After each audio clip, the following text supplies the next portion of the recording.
ପିଲେ ଭଏସ ଶୁଣି ପାରୁଛ ନା ନାଇଁ? ଆଜ୍ଞା ଆଜ୍ଞା ସାର୍, ପ୍ରଣାମ ସାର୍। ହଁ ପିଲେ, ତ ପିଲେ କାଲି ଆମ ମାନେ ବ୍ୟାକରଣ ବିଷୟରେ ଟିକେ ପଢୁଥିଲେ ପିଲେ ନା ନାଇଁ, ଯୋଉଥିରେ ବର୍ଣ୍ଣ ପ୍ରକରଣ ଏଇ ସବୁ ଟିକେ ଆରମ୍ଭ କରିଥିଲେ ହେଲା। ତ ତାକୁ ପିଲା ମାନେ ପୁରା କରିବା, କିନ୍ତୁ ଏବେ କିଛି ଦିନ କଣ କରିବା ନା ପିଲେ ସବୁ ବିଷୟରେ ଆମେ ଟିକେ ଟିକେ ଖାଲି ଜଷ୍ଟ ଆରମ୍ଭ ପିଲେ କରିନବା। ସାର୍, ସାଉଣ୍ଡ ସ୍ଲୋ ଶୁଭା ଯାଉଛି। ସାଉଣ୍ଡ ପିଲେ ସ୍ଲୋ ଶୁଣା ଯାଉଛି କି?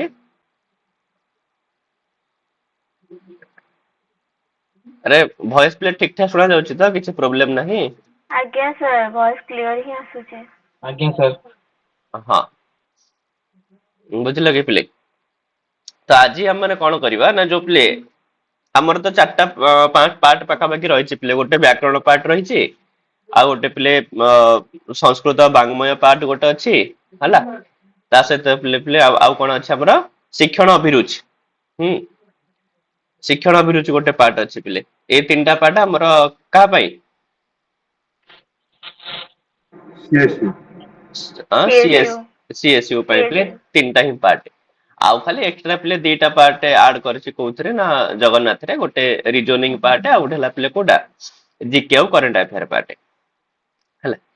ତ ସେଥିପାଇଁ ଆମେ ଆଜି ପିଲେ ଯୋଉ ସଂସ୍କୃତ ବାଙ୍ଗ୍ମୟ ଅଛି, ତ ତାର ଟିକେ ନାକୁ ଜଷ୍ଟ ପିଲା ମାନେ ଆରମ୍ଭ କରିବା। ମୁଁ ତମ ମାନଙ୍କୁ କହିଥିଲି ପିଲେ କି ସଂସ୍କୃତ ବାଙ୍ଗ୍ମୟ ପାର୍ଟ ର ପୁରା ପିଡିଏଫ ଟା ପିଲେ ପଠେଇଦେବି ବୋଲି, ଠିକ ଅଛି। ତ ପୁରା ପିଡିଏଫ ଟା ମୁଁ ଚେଷ୍ଟା କରୁଛି ଆଜି ପିଲେ କମ୍ପ୍ଲିଟ କରିଦବା ପାଇଁ ହେଲା। ଏଇ ଯୋଉ ପିଡିଏଫ ଟା ପିଲେ, ଏଥିରେ ତ ଆଜି ଅଳ୍ପ ଏଥର ଅଛି, କିନ୍ତୁ ମୁଁ ଆକୁ ଆଜି ପିଲେ ପୁରା ମାନେ ଇଏ କରିଦେବି, ଠିକ ଅଛି। ଚେଷ୍ଟା କରିବି, କାହିଁକି ଆଜି କାରଣ ତମର ଏଥିରେ ପିଲେ ଛନ୍ଦ ଅଳଙ୍କାର ବି ଆଡ କରିବାର ଅଛି ତ ପିଲେ, ତ ସେଥିପାଇଁ ଆଜି ନ ହେଇପାରେ, କାଲି ପରଦିନ ଭିତରେ ପିଲେ ଏଇ ପିଡିଏଫ ଟା ପୁରା କମ୍ପ୍ଲିଟ କରିଦେଇକିରି ତମମାନଙ୍କୁ ମୁଁ ସେୟାର କରିଦେବି ପିଲେ। ତ ତମମାନେ ଏଇଟାକୁ କଣ କରୁଥିବ ନା, ସବୁଦିନ ପିଲେ ରିଡିଙ୍ଗ କରୁଥିବ, ଠିକ ଅଛି, ସବୁଦିନ ପଢୁଥିବ।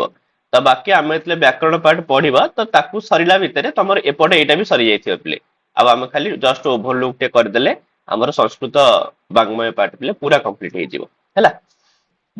ହଉ ଚାଲ, ତ ସଂସ୍କୃତ ବାଙ୍ଗ୍ମୟ ପାର୍ଟରେ ପିଲେ ତମମାନଙ୍କୁ ଖାଲି ଟିକେ କଷ୍ଟ ଲାଗିବ କୋଉଟା ନା ପିଲେ ବୈଦିକ ବାଙ୍ଗ୍ମୟ ପିଲେ, କାହିଁକି ନା ତମ ଲୌକିକ ବାଙ୍ଗ୍ମୟ ସାଙ୍ଗରେ ସାମାନ୍ୟ ଭାବରେ ଟିକେ ବହୁତ ଅଳ୍ପ ବହୁତ ପିଲେ ପରିଚିତ ହିଁ, କିନ୍ତୁ ବୈଦିକ ବାଙ୍ଗ୍ମୟ ପିଲେ ତମମାନଙ୍କ ପାଇଁ ଟିକେ ନୂଆ ହେଇଯିବ, ଠିକ ଅଛି। ତମକୁ ଶବ୍ଦ ବି ନୂଆ ଶୁଣିବାକୁ ପଡିପାରେ, ଠିକ ଅଛି, ତମ ପାଇଁ ନୂଆ ହେଇପାରେ ପିଲେ ବୈଦିକ ବାଙ୍ଗ୍ମୟ।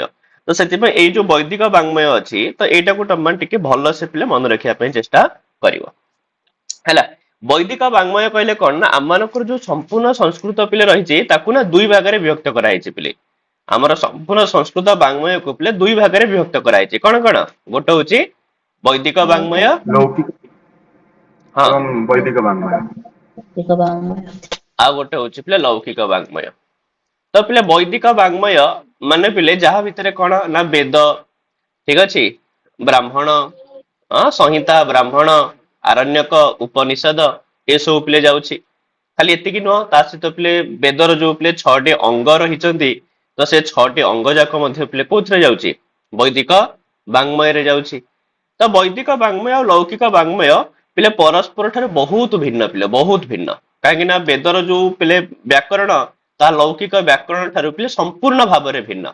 ମାନେ ବୈଦିକରେ ଏମିତି ବି ପ୍ରୟୋଗ ଅଛି, ଯୋଉ ପ୍ରୟୋଗ ପିଲା ଆମକୁ ଲୌକିକରେ ଦେଖିବାକୁ ହିଁ ମିଳେ ନାହିଁ। ତ ସେଥିପାଇଁ ବୈଦିକ ବାଙ୍ଗ୍ମୟ ସେ ନିଜେ ଗୋଟେ ସ୍ୱତନ୍ତ୍ର ପ୍ରକାର ବାଙ୍ଗ୍ମୟ ଅଟେ ପିଲେ, ଯଦ୍ୟପି ଆମ ସଂସ୍କୃତର ହିଁ ବାଙ୍ଗ୍ମୟ, କିନ୍ତୁ ବୈଦିକ ସଂସ୍କୃତ ଲୌକିକ ସଂସ୍କୃତ ପରସ୍ପର ଠାରୁ ପିଲେ ଅତ୍ୟନ୍ତ ଭିନ୍ନ ଅଟନ୍ତି, ଠିକ ଅଛି। ତାହେଲେ ସେଇ ଯୋଉ ବୈଦିକ ବାଙ୍ଗ୍ମୟ ଅଛି, ଏଥିରେ ଆମକୁ ପିଲେ କଣ ଜାଣିବାର ଅଛି, ଏତେ ଭିତରକୁ ପିଲା ଆମର ଯିବାର ନାହିଁ ପିଲେ, ଠିକ ଅଛି। ଆମକୁ ସମ୍ପୂର୍ଣ୍ଣ ଏମିତି ବେଦ ପଢିବାର ନାହିଁ, ଆମକୁ ବୈଦିକ ବାଙ୍ଗ୍ମୟର ପରିଚୟ ଦରକାର ପିଲେ। କେବଳ କଣ କଣ ଅଛି ବୈଦିକ ବାଙ୍ଗ୍ମୟରେ ପିଲେ, ହ୍ୱାଟ ଇଜ ଦ ଷ୍ଟ୍ରକ୍ଚର, ଠିକ ଅଛି, ଷ୍ଟ୍ରକ୍ଚର କଣ କଣ ଅଛି, ତ ବାସ୍ ସେତିକି ହିଁ ଜାଣିବାର ଅଛି। ବୈଦିକ ବାଙ୍ଗ୍ମୟ ଭିତରେ କଣ କଣ ସବୁ ଗ୍ରନ୍ଥ ରହିଛି, ହଁ, ବୈଦିକ ବାଙ୍ଗ୍ମୟ ଭିତରେ ପିଲେ କଣ କିଏ କିଏ ଦେବତା ଅଛନ୍ତି, ବୁଝିହେଲା, କେବଳ ଏଇଗୁଡାକ ବିଷୟରେ ହିଁ ଆମକୁ ଜାଣିବାର ଅଛି। ତେବେ ପିଲେ ବୈଦିକ ବାଙ୍ଗ୍ମୟ ଆରମ୍ଭ କରିବା। ତ ବୈଦିକ ବାଙ୍ଗ୍ମୟ ଯେତେବେଳେ ଶବ୍ଦ ଆମେ ମାନେ ଶୁଣୁ, ତା ମନରେ ପିଲେ ସର୍ବପ୍ରଥମେ ଜାତ ହୁଏ ପିଲେ କୋଉ ଶବ୍ଦ ନା ପିଲେ ବେଦ ଶବ୍ଦ। ବୈଦିକ ବାଙ୍ଗ୍ମୟର ପିଲେ ମୂଳ କଣ, ବେଦ, ବୁଝିହେଲା। ତ ଏଇ ଯୋଉ ବେଦ ପିଲେ, ୟାକୁ ଆମ ମାନେ ଅମ୍ନାୟ, ଶ୍ରୁତି ଏମିତି ଅନେକ ନାଁ ପିଲେ ବେଦର ରହିଛି। ନା ନାଇଁ, ବେଦକୁ ପିଲେ ଶ୍ରୁତି କାହିଁ କୁହାଯାଇଥାଏ, ଯେହେତୁ ବେଦ ପିଲେ ଆଗ କାଳରେ ଶୁଣି ଶୁଣି ମନେ ରଖା ଶୁଣି ଶୁଣି ମନେ ରଖାଯାଉଥିଲା ସେଥିପାଇଁ। हाँ तो शुणी शुणी पिले मन रखा जाउथला बा श्रुति परंपरा रे आसुथिला तो सेति वेद को पिले श्रुति बोली कहा जाय थाए वेद को पिले अमनाय बोली भी कहा जाय थाए पिले हाँ आउ ये होची पिले आम भारत रे एक अमूल्य निधि अटे तो रुक प्रतिसाक्ष्य रे कहा जाय पिले कि विद्यन्ते धर्मादय पुरुषार्थ यही ते वेदाः तो पिले जहा द्वारा ये जो धर्म आदि पुरुषार्थ अरे पुरुषार्थ चतुष्टय पिले कौन कौन धर्म अर्थ धर्म अर्थ काम मोक्ष काम ऑप्शन हाँ तो धर्म अर्थ काम मोक्ष जो पुरुषार्थ मान अच्छंती एमाने जहा द्वारा पिले प्राप्त हुअन्ति तांको ही कहा जाउथला पिले वेद एला पचार दब एटा मध्य पचार दब पिले कि विद्यन्ते धर्मादयः पुरुषार्थः यैहि ते वेदाः इति कुत्र उक्तम अस्ति तले कोन कहबे पिले कुत्र अस्ति रुक प्रतिसाक्ष्ये रुक प्रतिसाक्ष्य ठीक अछि पिले रुक प्रतिसाक्ष्य रे कहा जायछि रुक प्रतिसाक्ष्य रे जार कर्ता होजनि पिले सौनक तथा आहुरी मध्य कोन कहा जायछि पिले अपौरुषेयम वाक्यम वेदः त पिले वेद होछि सेही वाक्य मानकर समाहार जो वाक्य पिले अपौरुषेय जो वाक्य रे पिले केही कर्ता नाहंती नाने साक्षात ब्रह्मांक मुखरु निर्गत बोली मध्य वेद को पिले कहा जाय थाए सेति पय वेद को पिले पौरुषेय न कहा जाय कि कोन कहा जाय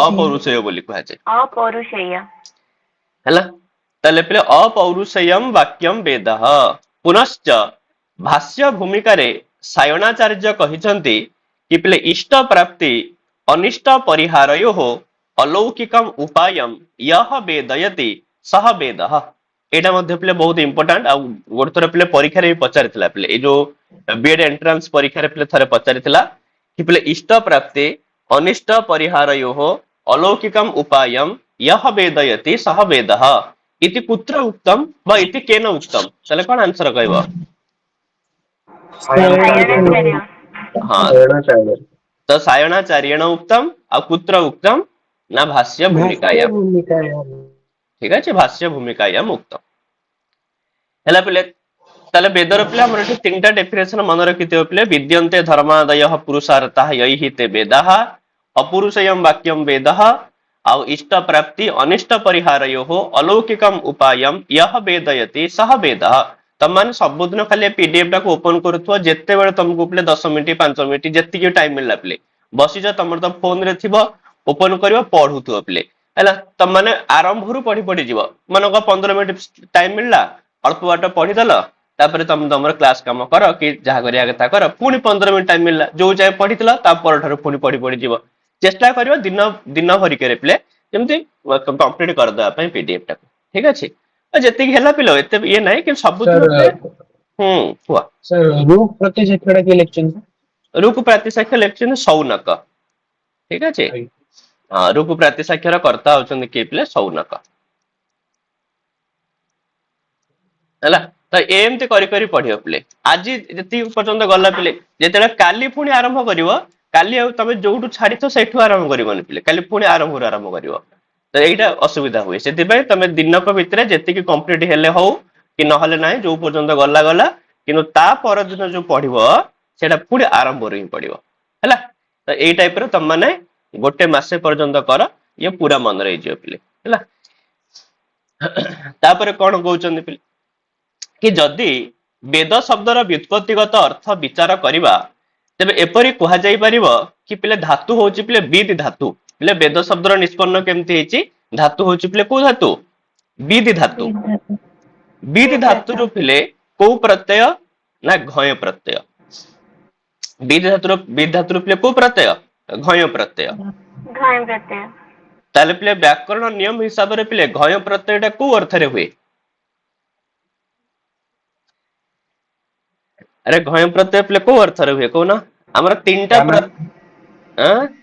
को अर्थ रे दुर्गा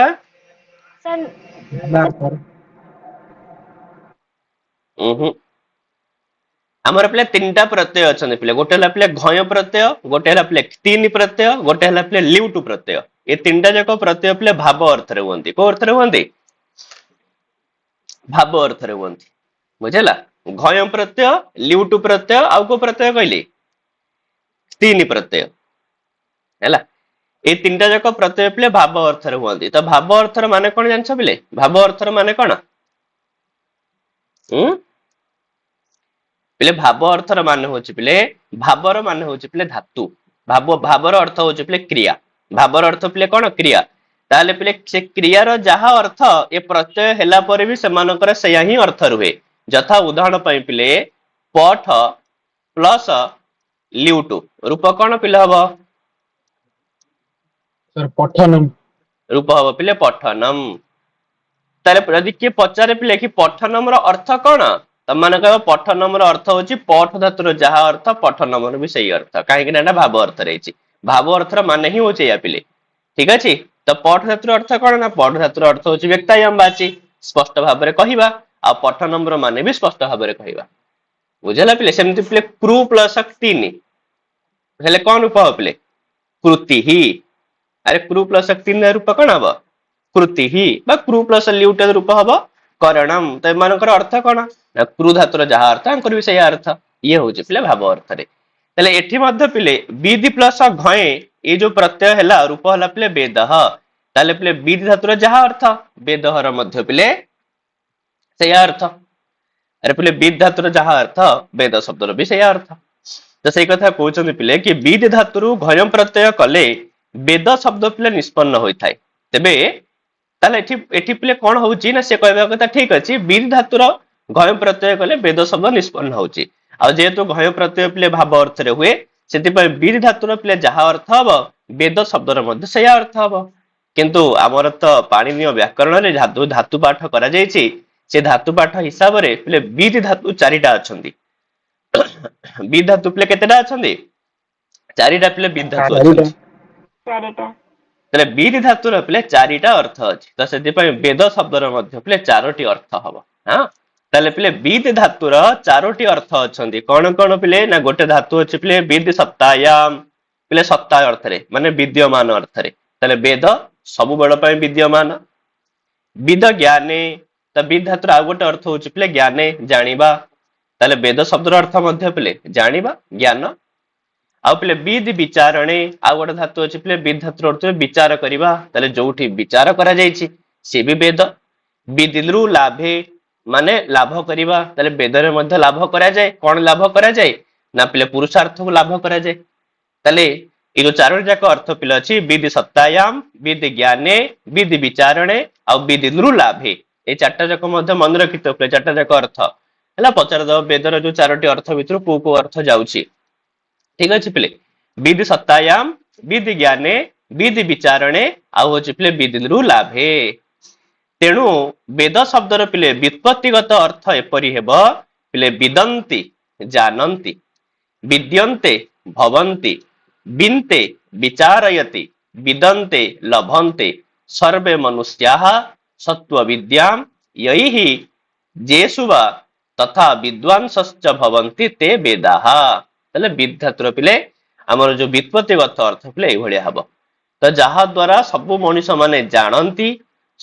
ସମସ୍ତ ମନୁଷ୍ୟ ମାନେ ଅବସ୍ଥାନ କରନ୍ତି ବିଚାର କରନ୍ତି ଆଉ ଲାଭ କରନ୍ତି ପିଲେ ସତ୍ତ୍ୱ ବିଦ୍ୟାକୁ ସାତ୍विକ ବିଦ୍ୟାକୁ ତ ତାକୁ ହିଁ ପିଲେ ବେଦ କୁହାଯାଏ ବୁଝିଲା ଆଉ ଯାହାକୁ ପଢିକିରି ମଣିଷ ପିଲେ ବିଦ୍ୱାନ ସହ ଭବନ୍ତି ତ ମନୁଷ୍ୟ ମାନେ ପିଲେ ବିଦ୍ୱାନ ହେଇଥାନ୍ତି ତ ତାରି ନାଁ ହଉଛି ପିଲେ ବେଦ ବୁଝିଲା ଇଏ ହଉଛି ପିଲେ ଆମର ବେଦ ଶବ୍ଦର ଅର୍ଥ ଏଠି ପିଲେ ଯୋଉ ଯୋଉ ପଏଣ୍ଟ ସବୁ ସଂସ୍କୃତ ଅକ୍ଷରରେ ଲେଖା ଯାଇଛି ବା ଦେବନାଗରୀ ଲିପିରେ ଲେଖା ହେଇଛି ବୋଲ୍ଡ ଅକ୍ଷରରେ ସେଗୁଡା ଟିକେ ଟିକେ ମନେ ରଖିବ ପିଲେ ତମେ ପଢିଲେ ପିଲେ ଅଟୋମେଟିକ ମନେ ରହିଯିବ ଆଉ ହେଲା ଚାଲ ତାପରେ ଆମେ ମାନେ ପିଲେ ଆଉ ଟିକେ ଆଗକୁ ଯିବା ତାହେଲେ ବର୍ତ୍ତମାନ ସେ ଆମେ ମାନେ ଯୋଉ ବେଦକୁ ଦେଖୁଛେ ଆକ୍ଚୁଆଲି ବେଦ ପିଲେ ଏ ରୂପରେ ନଥିଲା ପିଲେ ଠିକ ଅଛି ଆମେ ବର୍ତ୍ତମାନ ପିଲେ ବେଦକୁ ନା 4 ଭାଗରେ ବିଭକ୍ତ କରିକି ଦେଖୁଛେ ନା ନାଇଁ ପିଲେ ଋଗ୍ବେଦ ଯଜୁର୍ବେଦ ସାମବେଦ ଆଉ ପିଲେ କଣ ଅଥର୍ବ ବେଦ ଠିକ ଅଛି କିନ୍ତୁ ବସ୍ତୁତଃ ପିଲେ ଯୋଉ ବେଦ ପ୍ରଥମେ ଯୋଉ ରୂପରେ ଥିଲା ଏଭଳିଆ ବିଭାଜିତ ରୂପରେ ନଥିଲା ପିଲେ ଠିକ ଅଛି ବେଦ ଗୋଟିଏ ହେଇକିରି ଥିଲା ହେଲା କିନ୍ତୁ ଯେତେବେଳେ କଳିଯୁଗ ଆରମ୍ଭ ହେଲା ତ ବେଦକୁ ବିଭାଜନ କରିବା ଆବଶ୍ୟକ ପଡିଗଲା ପିଲେ ନା ନାଇଁ କାହିଁକି ନା କୌଣସି ଗୋଟିଏ ଲୋକ କେବେ 4 ବେଦର ପିଲେ ଅଧ୍ୟେତା ହେଇପାରିବ ନାହିଁ ବର୍ତ୍ତମାନ ଯୁଗରେ ପିଲେ କିନ୍ତୁ ସେତେବେଳେ ହଉଥିଲେ ହେଲା ତ ସେଥିପାଇଁ କୁହାଯାଏ ପିଲେ କି ସର୍ବପ୍ରଥମେ ଏଇ ଯୋଉ ବେଦ ପିଲେ ଏଭଳିଆ ବିଭାଜିତ ରୂପରେ ପିଲେ ନଥିଲା କିନ୍ତୁ ପରେ ଏହାକୁ ବେଦବ୍ୟାସଙ୍କ ଦ୍ଵାରା ପିଲେ ଭାଗ କରାଯାଇଥିଲା ତାହେଲେ ପିଲେ ଯୋଉ ବେଦକୁ ବିଭାଗ କରାଯାଇଛି ତ କାହା ଦ୍ଵାରା କରାଯାଇଛି ପିଲେ भगवान वेद व्यास हाँ तो भगवान वेद व्यास द्वारा करा जाइछि सेति पई पिले ଆମର କେହି କେହି ମଧ୍ୟ କହିଦିଅନ୍ତି କି ବେଦର ରଚୟିତା ବ୍ୟାସଦେବ ବୋଲି କିନ୍ତୁ ରଚୟିତା ବ୍ୟାସଦେବ ନୁହନ୍ତି ବେଦ ତ ଅପୁରୁଷେୟ କେବଳ ବେଦକୁ ସେ ବିଭାଜନ କରିଛନ୍ତି ସେଥିପାଇଁ ତାଙ୍କୁ ବେଦ ବ୍ୟାସ ବୋଲି ମଧ୍ୟ କୁହାଯାଏ ହେଲା କୁହାଯାଏ କି ଋଷି କୃଷ୍ଣ ଦ୍ୱୈପାୟନ ଭଗବାନଙ୍କର ଅବତାର ଥିଲେ ଠିକ ଅଛି ଯେତେବେଳେ ଦ୍ୱାପର ଯୁଗ ପିଲେ ଶେଷ ଅବସ୍ଥାରେ ଆଉ କଳି ଯୁଗ ପିଲେ ପ୍ରାରମ୍ଭ ଅବସ୍ଥାରେ ଥିଲା ମାନେ ସନ୍ଧି ମୁହୂର୍ତ୍ତ ତ ସେତେବେଳେ ଗୋଟେ ବହୁତ ବଡ ସମସ୍ୟା ପିଲେ ଜାତ ହେଇଥିଲା ये समस्या थिला जे पूर्वरु जो वेद ताहा तो गोटिए थिला आ जहाकू सेतबेले जणे व्यक्ति मध्य मन रखि पारुथिला किंतु परे लोक माने धीरे धीरे पे स्वल्प मति हेबाकू लागिले तांकर मति धीरे धीरे कमी कमी लागिला काहेना एम्ति हेई थाए पिले काहेना हम माने जेते आगु बढ़ी बढ़ी जीवना हम मानकर मति सेति कमी कमी जीव पिले ठीक अछि सत्य युग रे लोक मान थिले तांकर मेधा शक्ति पिले बहुत अत्यंत थिला तापरे त्रेता युग रे मध्य तार टिके कम रहिला ठीक अच्छे द्वापर जुग आसला तापर कमी गला अब बाकी कली जुगर निहाती भाव कमी ही जीव तो से मनीष मैंने धीरे धीरे स्वल्प मति हेबाकू लगिले तेणु वेदर विभाजन पिले नितांत आवश्यक होगला हाँ वेद जड़े लोक मन रखिपर ना तेणु समस्त ऋषि मान आग्रह कारण यही कार्य पिले कृष्ण द्वैपायन वेद व्यास को पिले दिगला आ वेद व्यास पिले संपूर्ण वेद को केते भाग पिले विभक्त कले चारि भाग विभक्त कले है तो ये कि ऋग्वेद यजुर्वेद सामवेद और अथर्ववेद यही भाव में चारि वेद को से विभक्त कले आ सी जो चारोटी वेद को पिले निजर चारि जण शिष्य को मध्य पढ़ेले पिले प्रथमे ये चारोटी वेद को से चारि जण शिष्य को पिले पढ़ेले हैला तो से कथा कहउछन पिले एही चारि वेद को अध्ययन करिबा पई चारि जण विद्वान शिष्य मान को नियुक्त करागला तो वेद व्यास जेहेतु संपूर्ण वेद तांकर मन थिला से चारि वेदर अध्येता थिले बुझला से से कौन कले चारि जण शिष्य को चारोटी जाक वेद पिले बांटिक देदेले कहीं जन को तो दे हेबनी जने तो सब मन रखि परिबनी तो से पिले से ऋक वेद पिले क्या प्रदान कले ना जन शिष्य थिला जहाँकर ना थिला पिले पैल सेमती पिले यजुर्वेद पिले क्या प्रदान कले ना वैशंपायन हैला आ साम वेद पिले क्या प्रदान कले ना जैमिनी आ अथर्व वेद पिले क्या प्रदान कले ना सुमंत बा सुमंतु कोटि कोटि एमती मध्य प्रयोग पिले अछि ताले एठी एक कथा तुम माने मन रखिबो कि से जो व्यासदेव पिले जो जो ऋषि को वेद पिले पढ़िले जो जो वेद तो सही वेदर पिले जो आचार्य होचंदी एई माने पिले परीक्षा रे पिले प्रश्न आसीबो कि ऋक वेदस्य कह आचार्य ताले कोन कहिबो पिले केसे पहिला ठीक अछि सेमते यजुर्वेदस्य वैशंपायनः सामवेदस्य जैमिनिः आ अथर्व वेदस्य सुमंतु बा सुमंतः होला तो यही भाव में चारि जण आचार्य को से चारोटी जाक वेद पिले पढ़ेले चारि जण शिष्य थिले माने बुझला तो यही भाव में यही चारि जण क्रमशः सही वेदर पिले आचार्य हेकि रहिले हला पुनश्च चारोटी वेदर पिले चारोटी उपवेद मध्य रहिला ना जो चारोटी वेद थिला तार चारिटा उपवेद मध्य पिले बाहरिला जेमति कि ऋक वेदर पिले आयुर्वेद यजुर्वेदर धनुर्वेद हाँ सामवेदर पिले गांधर्व वेद आ अथर्व वेदर पिले स्थापत्य वेद अथर्व वेदर पिले अनेक उपवेद अछि तथापि स्थापत्य वेद मन रखिथिबा ता सहित पिले आहुरी बहुत सारा जिंस अछि पिले ठीक अछि अर्थशास्त्र भी कहंती के अथर्व वेदर पिले उपवेद हिसाब रे हैला तले एही भली भाव रे प्रत्येक वेदर जो चारोटी वेद से मानकर चारोटी कोन रहिला उपवेद मध्य रहिला उपवेद ठीक अछि सब जगह रे सेमति होई थाए पिले हमर जेमति अष्टादश महापुराण सेमति अष्टादश उपपुराण है तो सब जगह सेमती होता है पुनश्च प्रत्येक वेदर पिले चारोटी भाग मध्य कर दिया गला ये तो प्रथम तो वेद माने संपूर्ण वेद को चारि भाग रे विभक्त करागला पिले कि ऋग्वेद यजुर्वेद सामवेद अथर्ववेद तापर से कहछन पर्टिकुलर गोटे गोटे वेद को मध्य पुणी चारि भाग रे विभक्त करागला माने ऋग्वेद को भी चारि भाग रे विभक्त करागला यजुर्वेद को भी चारि भाग रे विभक्त करागला हैला पिले सामवेद को भी चारि भाग रे विभक्त करागला अथर्व वेद को मध्य पिले चारि भाग रे विभक्त करागला जो चारि भाग रे पिले विभक्त करागला को रूप रे ना संहिता ब्राह्मण आरण्यक आ पिले उपनिषद जेमति कि ऋक वेद पिले अछि तो ऋक वेद को ना चारि भाग रे विभक्त करा जीवो पुरा नै से चारि भाग रे पिले कोन कोन संहिता ब्राह्मण आरण्यक संहिता आरण्यक ब्राह्मण उपनिषद यार क्रम भी मन रखियो पिले संहिता पर आरण्यक कहि दबनी संहिता ବ୍ରାହ୍ମଣ ଆରଣ୍ୟକ ଉପନିଷଦ କାହିଁକି ନା ପିଲେ ତମାନେ କେବେ ଏମିତି କଣ ପାଇଁ ତା ପଛରେ କାରଣ ଅଛି ପିଲେ କାରଣ ଏଇଆ ପିଲେ ମୁଁ ଦେଖ ତମକୁ ଟିକେ ବୁଝେଇ ଦଉଛି ପିଲେ ଦେଖ ଏଇ ଯୋଉ ଟୋଟାଲଟା ପିଲେ ମନେ କର ଟୋଟାଲ ଗୋଲଟା ପିଲେ ମନେ କର ହଉଛି ଋଗ୍ବେଦ ହେଲା ଏ ଟୋଟାଲଟା ମନେ କର ହଉଛି ପିଲେ ଋଗ୍ବେଦ ହଁ ଏଥିରେ ଟିକେ ଇଏ ହଉନି ତ ପିଲେ ହଉ ଦେଖିବା ହେଲା ତ ଏ ଟୋଟାଲଟା ହଉଛି ପିଲେ ଋଗ୍ବେଦ ତ ଏ ଋଗ୍ବେଦ ଭିତରେ ପିଲେ ଯାହା ବି ମନ୍ତ୍ର ଅଛି ଯେତେ ବି ମନ୍ତ୍ର ଅଛି ପିଲେ ଏ ସବୁ ମନ୍ତ୍ରକୁ ପିଲେ କୁହାଯାଏ ସଂହିତା ସବୁ ମନ୍ତ୍ରକୁ ପିଲେ କଣ କୁହାଯାଏ ସଂହିତା ସଂହିତା ସଂହିତା କୁହାଯାଏ ତାପରେ ପିଲେ କଣ ହବ ନା ଏଇ ସଂହିତାର ଯେତିକି ସବୁ ଜାଗା ମନ୍ତ୍ର ସଂହିତା ୟା ଭିତରୁ ପିଲେ କିଛି ମନ୍ତ୍ରକୁ ସବୁ ମନ୍ତ୍ରକୁ ନିଆହବନି କିଛି ମନ୍ତ୍ରକୁ କୁହାଯାଇଥାଏ ପିଲେ ବ୍ରାହ୍ମଣ କଣ କୁହାଯାଇଥାଏ ପିଲେ ବ୍ରାହ୍ମଣ ବ୍ରାହ୍ମଣ ବ୍ରାହ୍ମଣ ତାପରେ ସେମିତି ବ୍ରାହ୍ମଣ ଭିତରକୁ ପିଲେ ବାଛି ବାଛିକିରି କିଛି ଜିନିଷକୁ ପିଲେ କୁହାଯାଇଥାଏ ଆରଣ୍ୟକ ବ୍ରାହ୍ମଣ ଭିତରୁ ମଧ୍ୟ ବାଛି ବାଛିକିରି କିଛି ମନ୍ତ୍ରକୁ ପିଲେ କୋଉଠି ରଖାଯାଏ ଆରଣ୍ୟକ ଆରଣ୍ୟକ ହଁ ସେମିତି ପିଲେ ଆରଣ୍ୟକରୁ ମଧ୍ୟ କିଛି ଜିନିଷକୁ ପିଲେ ନେଇକିରି କରାଯାଇଥାଏ ପିଲେ ଉପନିଷଦ ସେଥିପାଇଁ କୁହାଯାଏ ପିଲେ ଉପନିଷଦ ହଉଛି ପିଲେ ଏ ସମ୍ପୂର୍ଣ୍ଣ ବେଦର ସାର ସେଥିପାଇଁ ଉପନିଷଦକୁ ପିଲେ କଣ କୁହାଯାଏ ସମ୍ପୂର୍ଣ୍ଣ ବେଦର ସାର କାହିଁକି ନା ପୁରା ଲାଷ୍ଟ ଜିନିଷ ହଉଛି ପିଲେ ଉପନିଷଦ ସେଥିପାଇଁ ଯୋଉମାନେ ବେଦ ନ ପଢନ୍ତି ତାଙ୍କୁ ପିଲେ ଉପନିଷଦ ପଢିବା ପାଇଁ କୁହାଯାଇଥାଏ କାହିଁକିନା ଉପନିଷଦ ହଉଛି ପିଲେ ମାନେ ସମ୍ପୂର୍ଣ୍ଣ ଦୁନିଆର ଯେତେ ବେଦ ଅଛନ୍ତି ପିଲେ ସବୁ ବେଦର ପିଲେ ସାର ହଉଛି ପିଲେ ଉପନିଷଦ ଆଉ ସେଇଭଳି ଭାବରେ ଅନେକ ଉପନିଷଦ ପିଲା ଅଛନ୍ତି ଠିକ ଅଛି ସବୁ ଏମିତି ବହୁତ ସାରା ଉପନିଷଦ ମଧ୍ୟ ଅଛନ୍ତି ବୁଝିଲା ତ ପିଲେ ଏଥର ତାହେଲେ ଯଦି ପଚରାଯିବ କି ବ୍ରାହ୍ମଣ ପିଲେ କୋଉଠୁ ଆସିଛି ନା ସଂହିତାରୁ ଆସିଛି ଆରଣ୍ୟକ ପିଲେ କୋଉଠୁ ଆସିଛି ତାହେଲେ କଣ କହିବ ବ୍ରାହ୍ମଣରୁ ଆସିଛି ବ୍ରାହ୍ମଣରୁ ବ୍ରାହ୍ମଣରୁ ଆସିଛି ଆଉ ଉପନିଷଦ ପିଲେ କୋଉଠୁ ଆସିଛି ନା ଆରଣ୍ୟକ ଆରଣ୍ୟକରୁ ଠିକ ଅଛି ସେଥିପାଇଁ ଆଙ୍କର କ୍ରମ ମଧ୍ୟ ପିଲେ ସେଇ ହିସାବରେ ହିଁ ମନେ ରଖିବ ସଂହିତା ବ୍ରାହ୍ମଣ ଆରଣ୍ୟକ ଆଉ ପିଲେ ଉପନିଷଦ ହେଲା ବୁଝିଗଲା ପିଲେ ତାପରେ ସେଇ କଥା ଏଠି ହେଲେ ଋଗ୍ବେଦ ପାଇଁ ପୈଲଙ୍କୁ ଯଜୁର୍ବେଦ ପାଇଁ ବୈଶମ୍ପାୟନକୁ ହେଲା ସାମବେଦ ପାଇଁ ପିଲେ ଜୈମିନୀକୁ ତାପରେ ଅଥର୍ବବେଦ ପାଇଁ ପିଲେ ସୁମନ୍ତଙ୍କୁ ନିଯୁକ୍ତ ପିଲେ କରାଯାଇଥିଲା ଠିକ ଅଛି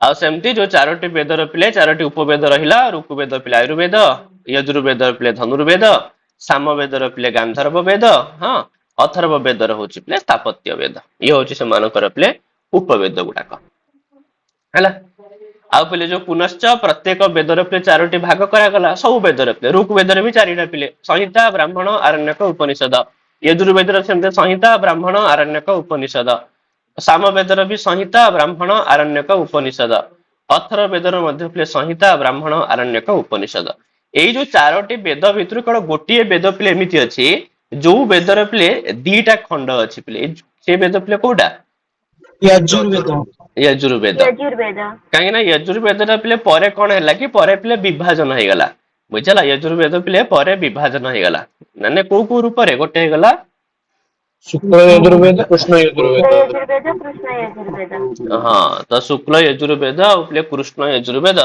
ଏମିତି ହେଇକିରି ପିଲେ ଦି ଭାଗରେ ବିଭକ୍ତ ହେଇଗଲା ତା ପଛରେ ବି କାରଣ ଥାଏ ପିଲେ କୁହାଯାଏ କି ଯୋଉଟା ଶୁକ୍ଳ ଯଜୁର୍ବେଦ ସେ ହିଁ ତ ପିଲେ ମୂଳ ଯଜୁର୍ବେଦ ହଁ ତାପରେ କୃଷ୍ଣ ଯଜୁର୍ବେଦ ଟା ପରେ ପିଲେ ହେଲା ତ ବୈଶମ୍ପାୟନ ଯେତେବେଳେ ପିଲା ଯାଜ୍ଞବଲ୍କ୍ୟଙ୍କୁ ପଢଉଥିଲେ ତ ତାଙ୍କ ଭିତରେ ଏମିତି କଣ ମତାନ୍ତର ହବ ତ ଯାଜ୍ଞବଲ୍କ୍ୟଙ୍କୁ ସେ ଅଭିଶାପ ଦେବେ କି ତୁମକୁ ମୁଁ ଯାହା ବି କିଛି ପଢେଇଛି ତୁମେ ସବୁ କିଛି ଭୁଲି ଯାଅ ଠିକ ଅଛି ତାପରେ ସେଥିରୁ ସିଏ ଆଉଥରେ ପୁଣି ଯଜୁର୍ବେଦକୁ ଅଧ୍ୟୟନ କରିବେ ଆଉ ସିଏ ଯୋଉ ବେଦକୁ ଅଧ୍ୟୟନ କରିବେ ତାର ନାଁ ହେଇଯିବ ପିଲେ କୋଉ ବେଦ କୃଷ୍ଣ ଯଜୁର୍ବେଦ ହେଲା ତ ଏମିତି ହେଇକିରି କେବଳ ଯଜୁର୍ବେଦ ହିଁ ଗୋଟିଏ ବେଦ ଯୋଉଟା କି ଦି ଖଣ୍ଡରେ ପିଲେ ବିଭକ୍ତ ହେଇଥିବ ଶୁକ୍ଳ ଯଜୁର୍ବେଦ ଆଉ କୃଷ୍ଣ ଯଜୁର୍ବେଦ ହଉ ତାହେଲେ ଏଇଭଳି ଭାବରେ ଆକୁ ପିଲେ ମନେ ରଖିବ ତ ବର୍ତ୍ତମାନ ପିଲା ମାନେ ପ୍ରଥମ ଯୋଉ ବେଦ ଅଛି ଋଗ୍ବେଦ ତା ବିଷୟରେ ପିଲେ ପଢିବା ତମେ ତ ଜାଣିଲ ପିଲେ କି କୌଣସି ବି ବେଦକୁ ପିଲେ ଚାରି ଭାଗରେ ହିଁ ବିଭକ୍ତ କରାଯାଇଛି ସଂହିତା ବ୍ରାହ୍ମଣ ଆରଣ୍ୟକ ଉପନିଷଦ ସେଥିପାଇଁ ଆମମାନେ ଯୋଉ ପଢିବା ବି ପିଲେ ଆମମାନେ କ୍ରମଶଃ ପଢିବା ଋଗ୍ବେଦର ପିଲେ ସଂହିତା ବିଷୟରେ ପ୍ରଥମେ ପଢିବା ସଂହିତା ବିଷୟରେ ପଢିବାର ମାନେ ହଉଛି କଣ ନା ସମ୍ପୂର୍ଣ୍ଣ ଋଗ୍ବେଦକୁ ପିଲେ ଜାଣିବା ଋଗ୍ବେଦରେ କେତୋଟି ମନ୍ତ୍ର ଅଛନ୍ତି ହଁ ବା ତାକୁ କେମିତି କେମିତି ଅଧ୍ୟାୟରେ ପିଲେ ବିଭକ୍ତ କରାଯାଇଛି କଣ କଣ କରାଯାଇଛି ତ ଏଇ ସବୁ ଜିନିଷ ପିଲେ ଋଗ୍ବେଦର ସଂହିତାରେ ଆସିବ तापर ଥିଲେ ବ୍ରାହ୍ମଣ ଆସିବ ବ୍ରାହ୍ମଣରେ କିଛି ବେଶୀ ଜିନିଷ ମନେ ରଖିବାର ନାହିଁ ପିଲେ ବ୍ରାହ୍ମଣ ଆରଣ୍ୟକ ଉପନିଷଦରେ କେବଳ ଏତିକି ମନେ ରଖିବ କି ଋଗ୍ବେଦର ବ୍ରାହ୍ମଣ କଣ କଣ ଋଗ୍ବେଦର ଆରଣ୍ୟକ କଣ କଣ ଋଗ୍ବେଦର ଉପନିଷଦ କଣ କଣ ବାସ୍ ଏତିକି ଜିନିଷ ପିଲେ ସବୁ ବେଦର ପିଲେ ମନେ ରଖି ରଖି ଗଲ ଯଦି ତମର ବେଦର ପରିଚୟ ପିଲେ ହେଇଗଲା ଚାଲ ତାହେଲେ ପ୍ରଥମେ ପିଲେ ଆମେ ଦେଖିବା କି ଋଗ୍ବେଦ କଣ ନା ଋଗ୍ବେଦରେ ପିଲେ ଯୋଉ ପଦ ଆସୁଛି ସେ ହଉଛି ପିଲେ ଋକ୍ ଯାହାର ମୂଳ ଶବ୍ଦ ହଉଛି ପିଲେ ରୁଚୁ ଆରେ ଋକ୍ ର ପିଲେ ମୂଳ ଶବ୍ଦ କଣ ରୁଚୁ ଶବ୍ଦ ରୁଗୁ ଋକ୍ ନାହିଁ ରୁଚୁ ଶବ୍ଦ ଚକାରାନ୍ତ ଶବ୍ଦ ପିଲେ ସେଥିପାଇଁ ଯାହାର ରୂପ ଚାଲିବ ପିଲେ ଋକ୍ ରୁଚଉ ରୁଚଃ ହେଲା ପିଲେ ଋକ୍ ରୁଚଉ ରୁଚଃ ସ୍ତ୍ରୀଲିଙ୍ଗ ଶବ୍ଦ ତାହେଲେ ଋକୁ ବା ରୁଚୁ କାହାକୁ କୁହାଯାଏ ନା ପିଲେ ସ୍ତୁତି ପରକ ମନ୍ତ୍ରକୁ କୁହାଯାଏ ଯେଉଁ ମନ୍ତ୍ରରେ କୌଣସି ଦେବତାଙ୍କର ସ୍ତୁତି କରାଯାଇଥିବ ପିଲେ ତ ସେଭଳି ମନ୍ତ୍ରକୁ ପିଲେ ଋକୁ ବା ରୁଚୁ ବୋଲି କୁହାଯାଏ ଠିକ ଅଛି ସେଭଳି ମନ୍ତ୍ରକୁ ପିଲାମାନେ ଋକୁ ଅଥବା ରୁଚୁ ବୋଲି କହିଥାଉ ସେଥିପାଇଁ ୟାର ଯଦି ବିଗ୍ରହ ବାକ୍ୟ କରିବ ତାହେଲେ ପିଲେ ରୁଚ୍ୟତେ ସ୍ତୂୟତେ ଅନୟା ଇତି ଋକୁ ଠିକ ଅଛି ରୁଚ୍ୟତେ ମାନେ ସ୍ତୂୟତେ ସ୍ତୁତି କରାଯାଏ ଯାହା ଦ୍ୱାରା ତାକୁ ପିଲେ ଋକ୍ ବୋଲି କୁହାଯାଇଥାଏ ହେଲା ଆଉ ଆମେ ତ ଜାଣିଲେ ପିଲେ କି ଋଗ୍ବେଦର ଯିଏ ଆଚାର୍ଯ୍ୟ ସିଏ ହଉଛନ୍ତି ପିଲେ କିଏ ସେ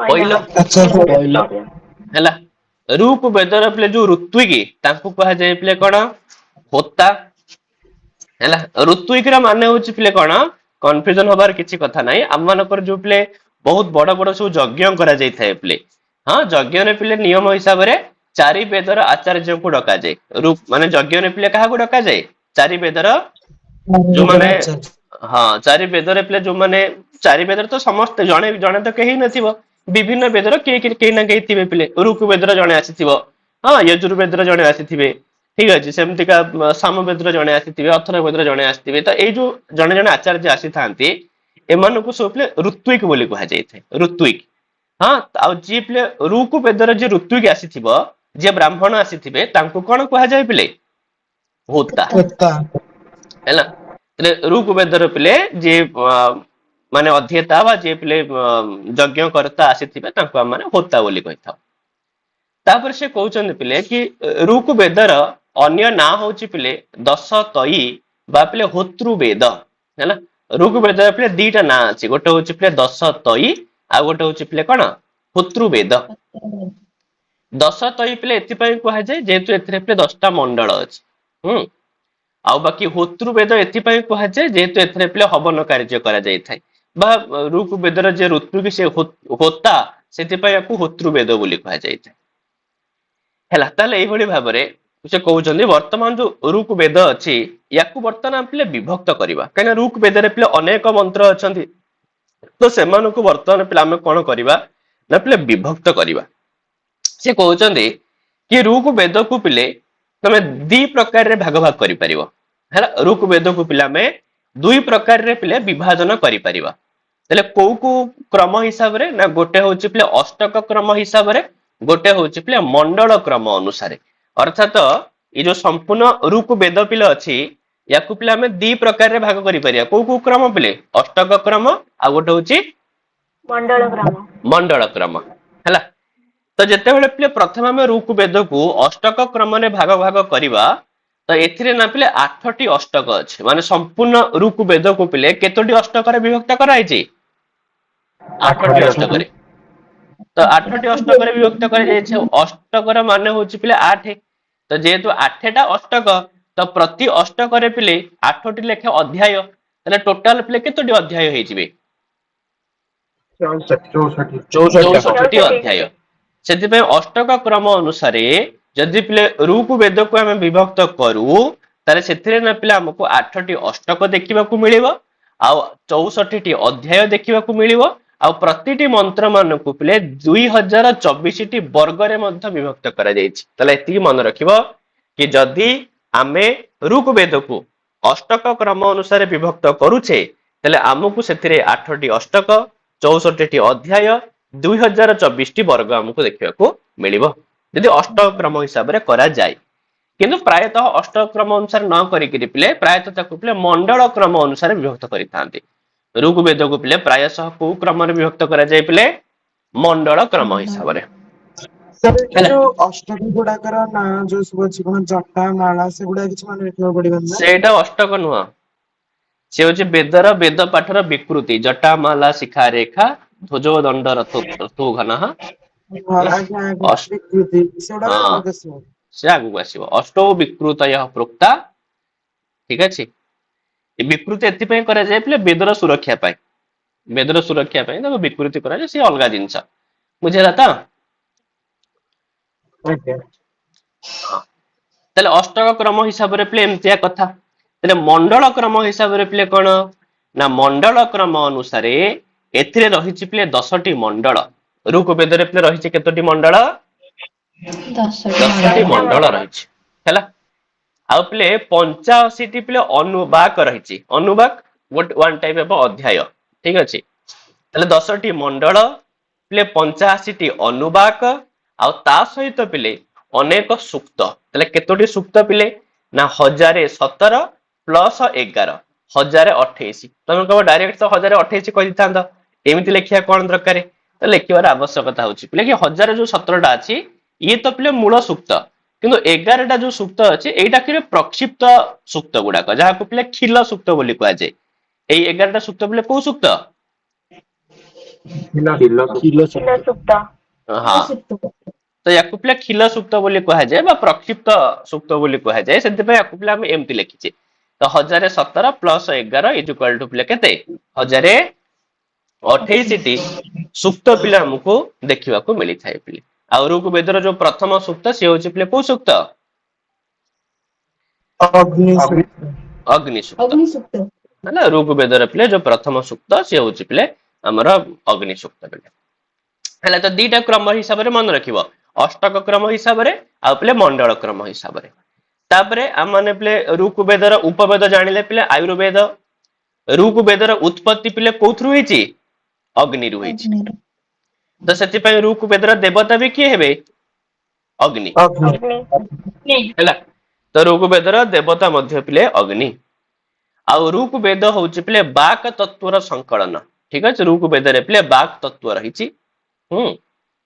ଆଉ ଋଗ୍ବେଦର ଯଦି ମନ୍ତ୍ର ସଂଖ୍ୟା ମାନ ଦେଖିବା ତାହେଲେ 10,580 ସମ୍ପୂର୍ଣ୍ଣ, ଆଉ ଜଣଙ୍କର ପିଲେ 1/4 ମାନେ ଗୋଟେ ପାଦ। 1/4 ର ମାନେ ପିଲେ କଣ?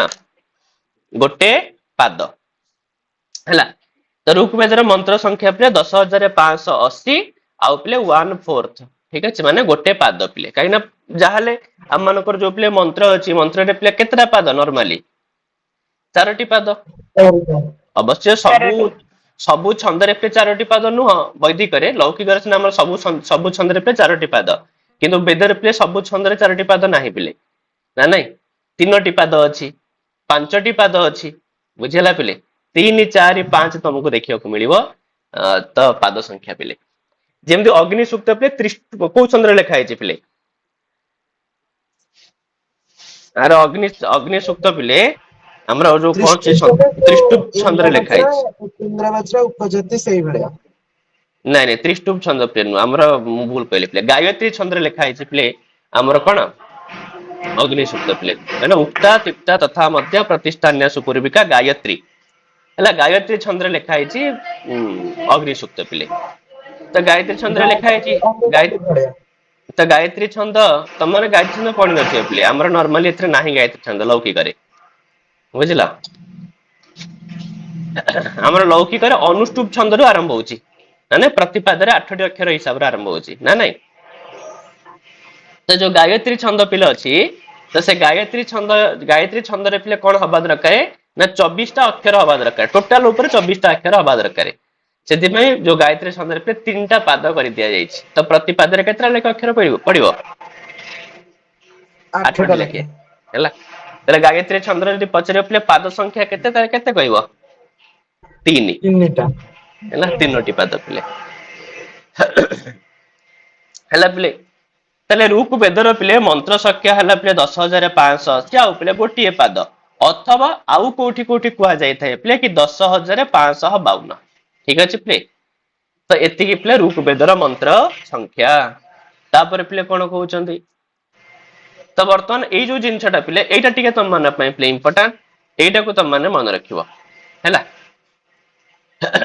जो 10टी जो मंडल पिले रहिला कि 10टी जाक मंडल रे पिले ठीक अच्छे सुप्त संख्या कौन कौन हाँ तापर पिले प्रति मंडल रे पिले ऋषि मध्य जने जने अछंती हैला ए जिंसटा पिले बहुत इंपोर्टेंट पिले ताले से कौन कहउछन पिले तो जो प्रथम मंडल पिले अछि तम मान देखा जो अनुवाक पिले अछि एगुडा को एते इंपोर्टेंट नुह सुप्त संख्याटा मन रखिबो ठीक अछि आउ ऋषि मानकर ना पिले मन रखिबो आउ किछि आ भीतर इंपोर्टेंट नाही पिले ठीक अछि मंत्र संख्या इंपोर्टेंट नुह कि अनुवाक मध्ये इंपोर्टेंट नुह मेन इंपोर्टेंट होछि पिले सुप्त संख्या आउ पिले कोडा ऋषिंकर ना ए दिटा जाक पिले बहुत इंपोर्टेंट पिले तो मन रखिबो प्रथम मंडल जोतरे सुप्त अछि पिले 191 टी देखो 191 पिले फास्ट मंडल रे भी 191 लास्ट मंडल रे भी केते 191 बुझला तो फास्ट और लास्ट 191 टा पिले सुक्त आउ प्रथम मंडल ऋषि होचने पिले मधुछंदा मेधातिथि दीर्घतमा तो फास्ट मन रखुतो पिले मधुछंदा हैला पहले मधुछंदा होचने पिले प्रथम मंडल र ऋषि सेमति पिले द्वितीय मंडल सुक्त संख्या पिले 43 ऋषि होचने पिले गृत्समद हैला सेमति तृतीय र पिले सुक्त संख्या होची 62 ऋषिंकर ना होची पिले विश्वामित्र चतुर्थ र पिले 58 ऋषि होचने पिले वामदेव तापर सेमति पंचम र पिले सुक्त संख्या 87 ऋषि होचने पिले अत्रि आ षष्ठ र पिले 75 ऋषि होचने पिले भरद्वाज सेमति सप्तम र पिले सुक्त संख्या 104 ऋषि होचने पिले वशिष्ठ आ सेमति अष्टम मंडल र पिले सुक्त होची पिले 92 प्लस 11 त जानि पइला पिले जो किलो सुक्त पिले को मंडल रे अछि को मंडल रे अछि अष्टम मंडल अष्टम मंडल अष्टम मंडल रे पिले अछि कि जो किलो सुक्त पिले आ जांकर ऋषि होचने पिले कण्व भृगु आ पिले अंगिरस सेमति नवम मंडल सुक्त संख्या पिले 114 ऋषि होचने पिले सोम बा पिले पवमान आ दशम मंडल सुक्त संख्या पिले 191 ऋषि होचने पिले त्रित विमद श्रद्धा कामायनी हैला तो एई बडी भाबरे टोटल सुक्त होची पिले 1028 आ बाकी जो अनुवाक पिले 50 ता केमिति हेची खाली देखिबा कथा ना एटा किते इंपोर्टेंट नै पिले परीक्षा पय किते इंपोर्टेंट नै पिले अरे मंडल गुड़ाकर ना नहीं किसी मंडल गुडाकर ना झ पचारिबनी तुमको मंडल र ना केवल जनकर पचारिबो पिले नवम मंडल र ना पचारिबो परीक्षा जदी पचरला कदाचित नवम मंडल र ना पचारिबो पिले नवम मंडल को पिले को मंडल को आ जाय तांका आचार्यଙ୍କ हिसाब रे तांको पिले पवमान मंडल बोली को आ जाय नवम मंडल को पिले कोन को आ जाय को मंडल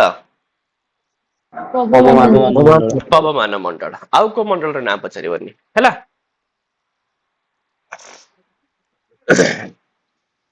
बुझिला पिले एते जिंस मन रखिबो केतेटा सुक्त आ ऋषि मानकर ना आ जो अनुवाक मंत्र संख्या गुडा को पिले किछि एते इंपोर्टेंट नाही पिले बुझिला पिले तापर वर्तमान से कहउचंदी कि रूप वेदर पिले आ कोन कोन सब शाखा रहिछि ना नाही त ता ऊपर टिके देखिनबा तो कुहा जाय पिले कि पतंजलि को मत अनुसार कहिना पतंजलि पिले सबु वेदर शाखा विषय पे निजर मत देइछंदी पिले तले पतंजलि पिले ऋक वेद को कहंती कि ऋक वेदर पिले केतोडी शाखा थिला 21 शाखा थिला एटा मध्ये इंपोर्टेंट पिले पचारे देव पतंजलि हे मतानुसारम ऋग्वेदस्य कति शाखाः सन्ति बा कति शाखाः आसन तले कोन आंसर हबो 21 हला पिले 21 त तांको मतरे से कोनति पिले 21 धा बाह वृच्यम हला तापरे जो चरण विह अनुसारे वर्तमान ऋग्वेद चरण विह गोटे ग्रंथ पिले तो चरण विह ग्रंथ अनुसारे वर्तमान पिले ऋग्वेदर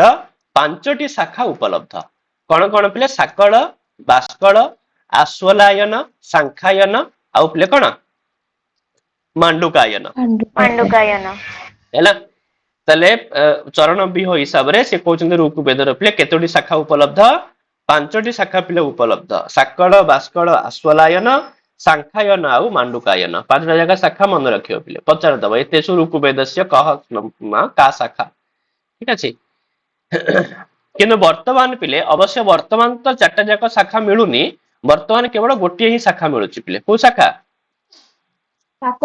साकल शाखा हैला तापर ऋग्वेदर पिले ब्राह्मण कौन, आरण्यक कौन, उपनिषद कौन, एतिकी मन रखिले तुम ऋग्वेदर सामान्य परिचय पिले हेगला। एतिकी जिनस तुमको मन रखिया पड़िबो। ताले पिले ऋग्वेदर ब्राह्मण कौन कौन से कहते ऋग्वेद संगे संबंधित पिले दुईटी ब्राह्मण रही, दीटा ब्राह्मण पिले कौन कौन, ऐतरेय और सांख्यायन। ठीक अच्छे पिले, ऐतरेय ब्राह्मण और पिले सांख्यायन ब्राह्मण। आ यही सांख्यायन ब्राह्मण पिले अन्य ना हूँ पिले कौन, कौशितकी है।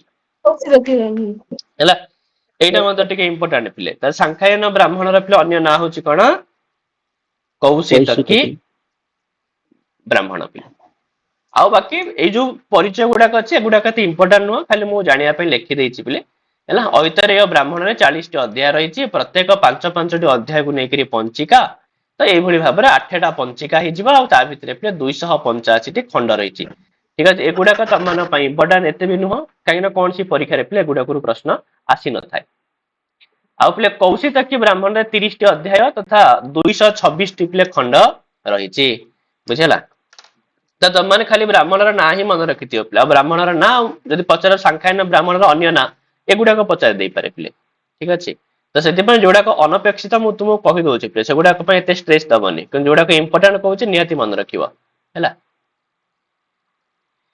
चलो तापर से पिले ऋग्वेदस्य आरण्यक, तो जो दीटा पिले ब्राह्मण से दीटा ही कौन पिले आरण्यक, कहीं ब्राह्मण मान पिले आरण्यक ही आसी था। तो ऐतरेय ब्राह्मण रूपले कौन आसी, ऐतरेय आरण्यक। आमती सांख्यायन ब्राह्मण रूपले कौन आसी, सांख्यायन आरण्यक। बस सैला पिले आउ कौन एतिर अछि। तो ऋग्वेद संगे संबंधित पिले दुईटी ही आरण्यक रही, गोटे हूँ पिले ऐतरेय आरण्यक, गोटे हूँ पिले सांख्यायन आरण्यक। ऐतरेय आरण्यक 5टी भाग रही, यही भाग को आरण्यक अथवा प्रपाठक बोली कह जाए। आउ सांख्यायन ब्राह्मण रे पिले 15टी अध्याय रही, गुड़ाक ये नुह। तो तुम मैंने दीटा आरण्यक नाम मन रखियो पिले ऐतरेय आरण्यक आउ पिले सांख्यायन आरण्यक, दीटा भी ब्राह्मण ऐतरेय सांख्यायन आउ दीटा मध्य आरण्यक मध्य। आउ कौन अच्छी पिले ऋग्वेदर उपनिषद कौन कौन अच्छी ना, उपनिषद भी सही दीटा पिले। तो ऋग्वेदर पिले दुईटी ही उपनिषद अच्छी, गोटे हूँ पिले ऐतरेय उपनिषद, गोटे हूँ पिले को उपनिषद, कौशितकी उपनिषद। ऐतरेय उपनिषद मध्य पिले कौथुर आसो पिले, ऐतरेय ब्राह्मण ना आरण्य करू,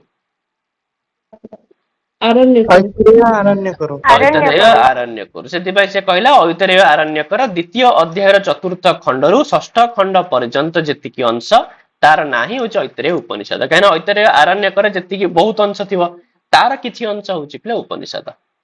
आउ यही उपनिषद 3टी अध्याय रही, आउ कौशितकी उपनिषद रे 4टी अध्याय रही है। तापरे आउ खाली किसी विशेष जिनस मन रखिबार नाही, ऋग्वेदर पिले जो माने भाष्यकार तांको नाम मध्ये टिके टिके पिले मन रखिबो।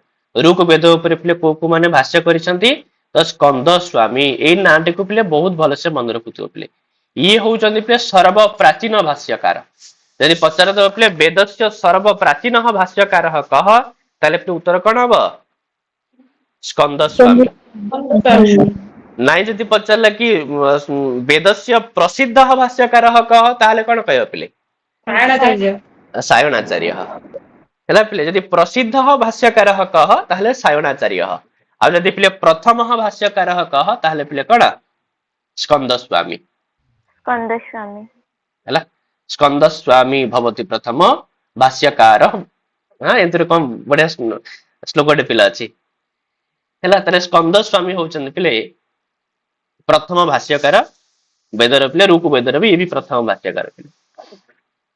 स्कंद स्वामी, नारायण, उदुगीथ, वेंकट माधव, आनंद तीर्थ, धानुष्क यजुआ, आत्मानंद आउ पिले आचार्य सायण, तो ये माने समस्त पिले ऋग्वेद ऊपर भाष्य लिखिचंती। ठीक अच्छे, या भितर ऋग्वेद संगे पिले बेसी संबंधित होचंती पिले स्कंद स्वामी पिले। ठीक अच्छे, ऋग्वेदर जदि ऋग्वेदर भाष्यकार जदि पचारि भी थिबो से स्कंद स्वामी कर नाटा को नियाति भाबे पिले मेंशन करथिबो, तो या पर तमे टिके ध्यान दबो पिले हैला। तेले बुझाओ पिले ऋग्वेदर परिचय ना नहीं, आज्ञा सर हैला। ऋग्वेदर परिचय हैला, तापर पिले पुणी परवर्ती क्लास रे यजुर्वेद पिले पढिबा, काहे आज यजुर्वेद पढिले सरीबनी ये हैला। तो यजुर्वेदर परिचय ऊपर हम पुणी नेक्स्ट देखिबा, किंतु मु चेष्टा करछि पिले एटा को पूरा कंप्लीट करिकरी ତମମାନଙ୍କୁ ସେୟାର କରିଦେବା ପାଇଁ ହେଲା। ତାପରେ ତମେ ଏଇଟାକୁ ସବୁଦିନ ରିଡିଂ କରୁଥାଅ ହେଲା, ଆରାମସେ ମନେ ରହିଯିବ ପିଲା। ସବୁଦିନ ପଢିବ ଦେଖିବ ନିହାତି ଭାବରେ ମନେ ରହିଯିବ ପିଲା, ବହୁତ ଶୀଘ୍ର ହିଁ ମନେ ରହିଯିବ। ଆଉ ଏତକ ମନେ ରହିଗଲେ ତମକୁ ନିଜକୁ ଗୋଟେ କନଫିଡେନ୍ସ ପଳେଇ ଆସିବ, ନାଇଁ ମୋର କିଛି ଜିନିଷ ହେଇଗଲା ବୋଲି। ତାପରେ ବ୍ୟାକରଣ ପିଲା ସେପଟେ ଚାଲିବ। ବ୍ୟାକରଣ ପିଲା ବହୁତ ସାରା ଜିନିଷ ଅଛି, ବୁଝିବା ଜିନିଷ ଅଛି, ଠିକ ଅଛି। ଆମର ବେଶୀ ଟାଇମ ହିଁ କେବଳ ସେଇଥିରେ ହିଁ ଯିବ ପିଲା।